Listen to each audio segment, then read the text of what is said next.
पैसे मेरे पास रहने के लिए नहीं थे, रहने खाने के पैसे नहीं अरेंज हो पाए तब भी भाई। तो हाँ। मैंने क्या फिर करनी है तो ऑनलाइन से ही करनी है। इसका मोबाइल फोन मैं दिखाता हूँ, मतलब ऐसा मोबाइल फोन है जिसमें एक ऐप चलाने के लिए इसको दूसरा ऐप डिलीट करना पड़ जाता है। उसकी फ्रेंडली लाइफ थोड़ी बहुत कम हो जाती है। देखो ऐसा फोन था इसका भी, इसमें बता रहा है, आज मैंने देखा भी, ये एक ऐप चलाने के लिए इसको पुराना ऐप डिलीट करना पड़ता है। हाँ भी उसमें स्पेस कम है ना।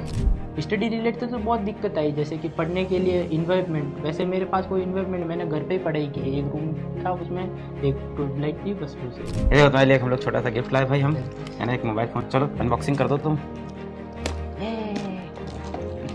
3 चीज बताओ जो मैक्सिमम बच्चे गलती करते हैं बैच के अंदर, एक स्टूडेंट के पॉइंट से, हम तो जानते ही हैं डेटा से, तुम बताओ। सबसे पहला कंसिस्टेंसी। कैसे हैं आप लोग? देखिए समय नहीं बर्बाद करते हैं, हमारे साथ आज देखिए दीपक भाई आए हुए हैं, और दीपक भाई कैमरा इधर है, दीपक भाई आए हैं, और दीपक भाई के इस बार नीट में 695 नंबर हैं और एम्स भटिंडा में एडमिशन ले चुके हैं। और दीपक भाई आते हैं जोधपुर के पास के एक शहर पाली से। थोड़ा तेज बोलना पड़ेगा। पाली बॉक्सर तुम तेज बोलो यार। पाली से तो पाली से आते हैं, वहां से लक्ष्य नीट में पढ़ रहे थे पहले। हाँ सर। फिर यकीन 2.0 और उसके पहले 11th में रफ्तार बैच यूट्यूब पे। रफ्तार बैच ये नहीं जानते हो शायद, तो यूट्यूब पे एक सीरीज थी 11th की, 4-5 महीने में, 3-4 महीने में पूरा 11th पढ़ाया था रफ्तार। वहां से ये पढ़े हैं। कहानी बहुत ही इंस्पायरिंग है, मैं शॉर्ट में इनकी बता देता हूँ कहानी। पिताजी पहले मजदूरी करते थे, माताजी भी मजदूरी करती थी। पिताजी की किसी कारणों से स्वर्गवास हो गया, उसके बाद इनके भ्राताश्री ने पढ़ाई छोड़ के, इनसे 5 साल से बड़े हैं, इनके भाई आए भी हुए हैं, उनसे भी मिलवा देंगे आप लोग को, उन्होंने अपनी पढ़ाई छोड़ के मजदूरी की, काम किया, फैक्ट्री में काम किया और अपने छोटे भाई को पढ़ाया। और इनके ऊपर पूरे परिवार की ये जिम्मेदारी थी कि ये पढ़ाई लिख कर कुछ बड़ा इंसान बने, जो कि अब ये बनने जा रहे हैं। एम्स भटिंडा में एडमिशन लेके डॉक्टर बनेंगे और पूरे परिवार का जो सपना है उसको ये साकार कर रहे हैं। बहुत ही इंस्पायरिंग इनकी कहानी है। थोड़ा सा अपने बारे में ब्रीफ कहानी बता दें, उसके बाद फिर अपन थोड़ी स्ट्रैटेजी सुनेंगे आपसे। मैं वैसे हिंदी मीडियम का स्टूडेंट हूँ। थोड़ा तेज। मैं हिंदी मीडियम का स्टूडेंट हूँ। 10th तक मुझे नीट के बारे में कुछ भी ऐसा नहीं पता था। जब मैं 11th में आया तो मुझे PWs के बारे में पता चला, नीट के बारे में पता चला, फिर धीरे धीरे जर्नी स्टार्ट हुई। मैं हिंदी मीडियम का था तो इतनी उस समय सुविधा नहीं थी, तो धीरे धीरे मैंने अपने आप को डेवलप किया, इंग्लिश के अंदर सीखा, फिर इंग्लिश के अंदर भी अच्छा किया।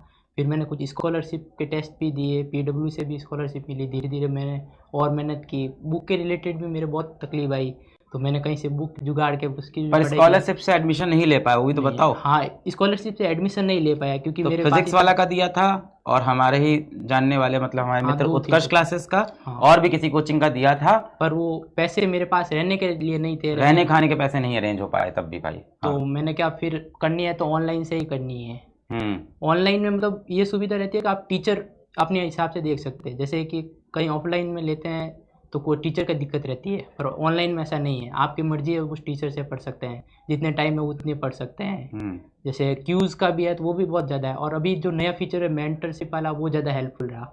जैसे पिछले साल था तो मेंटरशिप। ये लोग मेंटर भैया से बात नहीं करते हैं, तुम बताओ तुम्हें क्या मदद मिली मेंटर से बात करके? मतलब पूरी गाइडलाइन मिली ना, जैसे क्या पढ़ना है, कितना पढ़ना है, कब क्या नहीं करना, क्या नहीं करना। पहले तो मतलब रैंडम स्टडी से, मतलब आप रोज बात करते थे मेंटर से? हाँ, रेगुलर रोज बात करते थे मेंटर से। कोई भी दिक्कत रहती थी, मतलब एग्जाम के रिलेटेड अच्छे परसेंटेज नंबर नहीं आ रहे हैं तो हर चीज़ उनको बताते थे, और वो भी मतलब डिटेल में बताते थे।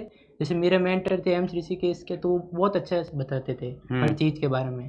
तुम सबको मेंटर मिले हुए हैं, तुम लोग बिल्कुल भी उस पर एक्टिव नहीं होते हो, उसको इस्तेमाल। 40% बच्चा है बैच का जो मेंटर से बात कर रहा है। अब बताइए, मेंटर की हेल्प से ही बच्चा सेलेक्ट हुआ है, बता रहा है कि इसने भी बोला भी इंटरव्यू में कि मेरा मेंटर का रोल सबसे बड़ा था। पिछले साल भी इतनी पढ़ाई की थी पर इतने नंबर नहीं आए, पर इस साल आए क्योंकि मेंटर ने बताया सही तरीके से पढ़ाई करना, उसका फर्क पड़ता है।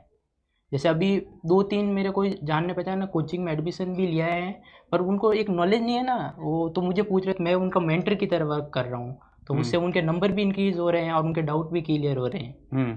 तो धीरे धीरे उनके नंबर भी और बढ़ेंगे, तो इस प्रकार से उनका सिलेक्शन अवश्य हो जाएगा। और बताओ अपनी पढ़ाई के बारे में बताओ, 12th का। पढ़ाई के बारे में तो मतलब पूरा अजीब रहा। जैसे हिंदी मीडियम से हूँ तो इंग्लिश में पढ़ाई की, पेपर हिंदी में दिया बोर्ड का, इंग्लिश में मतलब नीट का पेपर दिया, और साथ में ऐसे एक्साइटमेंट में मैथ भी ले ली तो उसको भी मैनेज किया। मतलब स्टडी के रिलेटेड मैंने ना कोई कोचिंग ली, मतलब ऐसे कोई ऑफलाइन कोचिंग कहीं भी नहीं गया क्योंकि मेरे पास इतने पैसे भी नहीं थे। और बुक रिलेटेड थी तो मैंने वो सरकारी स्कूल ज्वाइन की क्योंकि उसमें फीस होती नहीं है, और प्राइवेट जितनी मेरे पास पैसे नहीं थे तो फिर भी मैंने स्कूल में, आप पता है सरकारी स्कूल में, फिर भी मैंने हार नहीं मानी और यूट्यूब से मतलब स्क्रॉल किया तो PW का मिला था, उस समय नया नया बैच आया था, रफ्तार बैच, फ्री बैच यूट्यूब पे। फ्री हाँ। बैच था। स्टडी रिलेटेड तो बहुत दिक्कत आई, जैसे कि पढ़ने के लिए इन्वायरमेंट, वैसे मेरे पास कोई इन्वायरमेंट, मैंने घर पे ही पढ़ाई की है, एक रूम था उसमें एक ट्यूबलाइट थी बस, वो से ऐसे लाइब्रेरी के लिए मैंने कहा ऐसे ही कोई खर्च करने की ऐसे कोई ज़रूरत तो है नहीं, तो वो भी हो गया। घर पे ही बैठ के पढ़ाई करते थे। जैसे स्टडी करते हैं तो वैसे बहुत सारे डाउट आते हैं कि मेरा सिलेक्शन होगा कि नहीं होगा, कम नंबर आएंगे, तो इसका सबसे बढ़िया ये रहता है कि मतलब हम जो सीख रहे हैं वो आगे भी तो काम आएगा ना, कोई और एग्जाम है, कॉम्पिटिशन है, तो उनमें भी हम पार्टिसिपेट कर सकते हैं। तो ये नहीं रखना है कि मेरा नहीं होगा तो क्या होगा, जब तक एग्जाम नहीं हो जाए तो मतलब जिस तारीख को, उससे पहले ये नहीं सोचा मेरा क्या होगा, उस दिन जिस दिन रिजल्ट आएगा उसके अगले दिन सोचना क्या करना है आगे की लाइफ में, मतलब ये वाला होना चाहिए। घर की तरफ से कितना सपोर्ट था, भैया कितना सपोर्ट? घर की तरफ से फुल सपोर्ट था, मतलब उन्होंने ये नहीं बताया कि तुमको काम पर जाना चाहिए, मतलब वो भी बहुत मैनेजमेंट उनका भी तो हुआ ना, जैसे मम्मी ने इतना पूरा मैनेज किया घर को, इतने कम पैसे में 5-15-10 हज़ार में कोई घर बहुत मुश्किल चलता है, बहुत मुश्किल से। सही और मेरा सिर्फ जो हुआ है सिर्फ कोर्स लेने का हुआ, बाकी मैंने ऐसा कोई भी अलग से नहीं किया। बुक तो NCERT फॉलो की, मॉड्यूल भी नहीं खरीद पाए थे? नहीं मॉड्यूल कुछ नहीं, सिर्फ बैच से पढ़ रहे थे। बैच लिया था, उसके ही सारे थे नोट्स, और जो टेस्ट सीरीज है, मतलब पिछले साल टेस्ट कम लगाए थे, इस साल टेस्ट मैंने बहुत ज़्यादा लगाए, तो इससे भी इम्प्रूव हुआ है। और तुम्हें कभी ये सब नहीं लगा कि भाई हमारे घर में रिसोर्सेज बहुत कम हैं, भैया मजदूरी कर रहे हैं, हम कैसे कर पाएंगे, हमारे पास मोबाइल दिखाना, लाए हो मोबाइल वो वहाँ पड़ा है अंदर, लाना, इसका मोबाइल फ़ोन लेके आना, इसका मोबाइल फ़ोन मैं दिखाता हूँ, मतलब ऐसा मोबाइल फ़ोन है जिसमें एक ऐप चलाने के लिए इसको दूसरा ऐप डिलीट करना पड़ जाता है। उसकी मेमोरी 16 GB है, वो तो 16 GB मेमोरी है, फुल हो जाते हैं। तो कब वो पुराना मोबाइल है क्या? हाँ, वो उस समय तो आपका कोर्स आराम से चलता था 2021 में। 2021 का? हाँ, साइज बढ़ती है ना धीरे धीरे ऐप की। हाँ, तो उससे लेक्चर का एक डिलीट कर देता, तो एक ऐप डिलीट करता है तब दूसरा ऐप डालता है। बताइए, कोई कंप्लेन नहीं की पर इसने सब चीज़ों की? कोई दिक्कत ही नहीं है, मोबाइल से भी आप पढ़ो, कोई दिक्कत नहीं है। लेक्चर आपको देखना है, नोट्स बनाने, कुछ सवाल करने हैं, फिर ओके, फिर आप घूमने भी जा सकते हो, ऐसा कोई नहीं। जाते थे आप घूमने वगैरह? हाँ, मॉर्निंग में जाता था। मेरे कोई खास दोस्त है जो उनके पास है, जो नेगेटिव नहीं है ऐसे, जो नेगेटिव नहीं है। हाँ, वो उसके लिए। और नेगेटिव कौन थे? ऐसे होते हैं ना, ये वो घूमने चलते हैं, बीड़ी सुट्टा, वो अरे वो तो हाँ, बिल्कुल बिल्कुल सच बात है। नहीं सच्चाई है, सब होता है, सब एकदम सही। स्टडी के दौरान ये भी रहता है कि वो मतलब फ्रेंडली लाइफ थोड़ी बहुत कम हो जाती है। देखो ऐसा फोन था इसका भी, इसमें बता रहा है, आज मैंने देखा भी, एक ऐप चलाने के लिए इसको पुराना ऐप डिलीट करना पड़ता है। हाँ, भी उसमें स्पेस कम है ना, इसको चलाने पे एक तो डिलीट करना ही पड़ता है। बताइए, और इससे इसने पढ़ाई की। देखिए भाई, ये सब बहुत ही इंस्पायरिंग कहानियां हैं। वो जब हम स्टडी करते तो हमें ऐसे लगता है सिलेक्शन होगा कि नहीं, मुझे भी लगता था। अभी जब रिजल्ट आया ना, उससे पहले भी लगता था कि होगा नहीं होगा, होगा नहीं, तो मैंने कहा करते हैं जब तक होगा। रिजल्ट मतलब जैसे 5 तारीख उसे पता है 695, उसमें भी मुझे अलग अलग थॉट आते थे कि कुछ गड़बड़ तो नहीं हो जाएगी, मैंने कुछ ओमार तो गलत नहीं पड़ जाए, ऐसा होता रहता है। मुझे 3 चीज बताओ जो तुम्हें लगता है, तुम्हारे साथ के कुछ बच्चे होंगे जिन्होंने बैच लिया होगा, कोई ना कोई दोस्त तो होगा। हाँ, तो 3 चीज बताओ जो मैक्सिमम बच्चे गलती करते हैं बैच के अंदर, एक स्टूडेंट के पॉइंट से। हम तो जानते ही हैं डेटा से, तुम बताओ। सबसे पहला कंसिस्टेंसी, जैसे कंसिस्टेंसी। मेरे से भी और ज्यादा होशियार थे बच्चे, मेरे साथ पढ़ते थे, पर वो रेगुलरिटी नहीं थी उनमें, मतलब 4-5 दिन पढ़े, 1-2 दिन पढ़े ही नहीं, तो वो फिर से नल में आ जाते हैं। Hard work beats talent when talent doesn't work hard वाली बात है। मैं 3-4 महीने पढ़ा, एक दिन नहीं पढ़ा, दूसरे दिन मुझे बहुत अजीब लगा, गिल्ट हो जाता था। हाँ, पढ़ा नहीं, फिर दूसरे तीसरे दिन क्या आ रहा है, कम नंबर तो नहीं आ जाएगा उसके, ये होता था। तो आप रेगुलर मतलब कम पढ़ो पर रोज पढ़ो, ये चलता रहेगा ना तो जरूर पक्का सिलेक्शन हो ही जाता है। और दूसरी चीज है कि रिसोर्सेस बहुत कम रखो, रिसोर्सेस कम रखो, ज्यादा नहीं।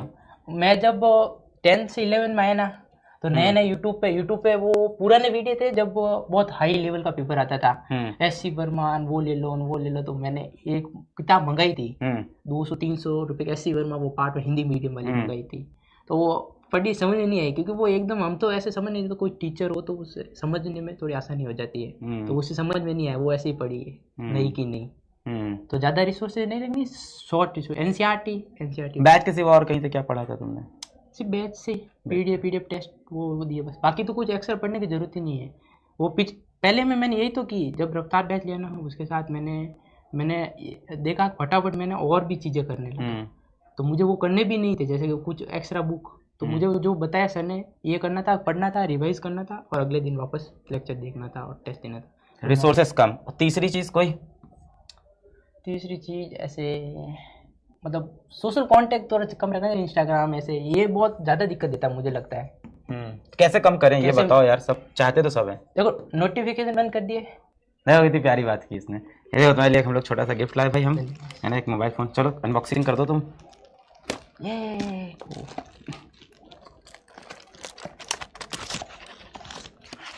Thank you sir. Welcome welcome welcome. बस बस बस बस, बहुत बढ़िया बहुत बढ़िया। एम्स में जा रहा है, हाँ सर, है ना, इलाज हमारा फ्री में कर देना। जरूर जरूर। सारे बच्चों से मैं यही करवाता हूँ। सबसे पहले मैं तो कितना बीमार होने पड़ूंगा मुझे पता नहीं है, सब नहीं, बच्चों से नहीं। मैं यही कहता हूँ। नहीं नहीं हाँ, बीमार तो पड़ेंगे यार, बुढ़ापा तो आएगा ही एक ना एक दिन, और ऐसे भी बीमार पड़ सकते हैं। नहीं। नहीं, बहुत बधाई हो यार, एक पूरी फौज आज मेडिकल कॉलेज में वो जाती है। बच्चे मतलब जिनके पास अभाव होता है ना, तो उनमें बहुत ज़्यादा डाउट आते हैं। मेरे भी बहुत ज़्यादा डाउट आते बता। थे। जैसे हिंदी मीडियम का तो इंग्लिश में इधर। कैसे पढ़ूंगा। हाँ। और जब मैं यूट्यूब पे सर्च करता था ना ये हिंदी मीडियम के टॉपर, तो बहुत ही हाँ। कम टॉपर वहाँ देखने को मिलते थे मुझे। तो जितना ज़्यादा मैं एक्सप्लोर करें उतना पता चला। टेस्ट लगाओ ज़्यादा से ज़्यादा। ट्राई करोगे तो फेल हो सकते हो, ट्राई नहीं करोगे तो डेफिनेटली फेल हो गए हो। हाँ वो तो है, फिक्स है। इसका पूरा डिटेल इंटरव्यू भी किया है, आप लोग देखना, चैनल पे डालेंगे। बहुत अच्छा लगा आप आए, बैच को मोटिवेट किया। नेक्स्ट ईयर आप यहाँ